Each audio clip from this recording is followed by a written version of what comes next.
অর্থ বছরের মাঝামাঝি এসে শতাধিক পণ্য ও সেবার উপর ভ্যাট এবং শুল্ক বাড়িয়েছে সরকার। এতে চুয়াডাঙ্গার ৪ উপজেলার বিপণী বিতান হাট বাজারগুলোতে মানুষের মধ্যে বিরূপ প্রতিক্রিয়া সৃষ্টি হয়েছে। অন্যদিকে ভ্যাট বাড়ানোর খবরে সংকট সৃষ্টি হয়েছে বিভিন্ন পণ্যের। এ বিষয়ে আরও জানাতে চুয়াডাঙ্গা থেকে সরাসরি যুক্ত হচ্ছেন সহকর্মী বিপুল আশরাফ। বিপুল, পণ্যে কর বাড়ানোর বিষয়টা কিভাবে দেখছেন সাধারণ মানুষ? এ বিষয়ে তাদের প্রতিক্রিয়া কি, আপনি বিস্তারিত জানাবেন।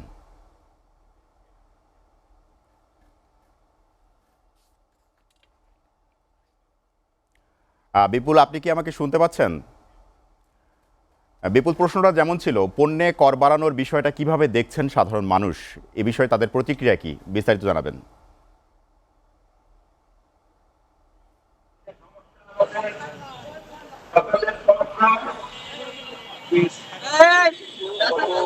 কয়েকদিন আগে ৯০টা পণ্যের উপরে ভ্যাট ডবল আরোপ করা হয়েছে। এর প্রভাব কিন্তু চুয়াডাঙ্গার হাট বাজারগুলোতে পড়তে শুরু করেছে। আপনি জানেন যে ইতিমধ্যেই যে চাল, ডাল, তেল সহ বিভিন্ন পণ্যের দাম যখন ঠিক তখনই কিন্তু এই ভ্যাট আরোপ করা হয়েছে।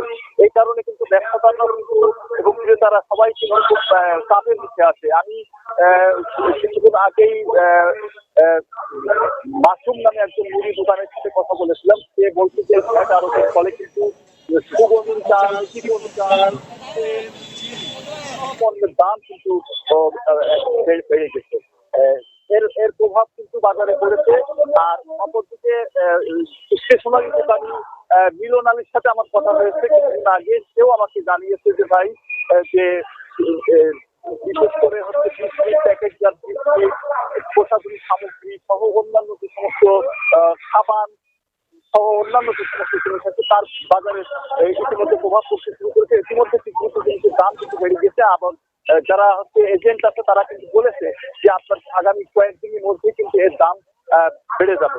আর এদিক করে আমি এখন চুয়াডাঙ্গার শহীদ হাসান চত্বরে যে দাঁড়িয়ে আছি, এখানে কিন্তু একটা ব্যবসাদারদের একটা বৃহৎ সংগঠন তারা ব্যবসা বন্ধ করে কিন্তু এই ভ্যাট এবং কর্মকর্তাদের যে অসহযোগিতামূলক আচরণের প্রতিবাদে কিন্তু তারা মানুষ বিক্ষোভ করতেছে। এই ছিল চুয়াডাঙ্গার সর্বশেষ পরিস্থিতি। আমরা এখন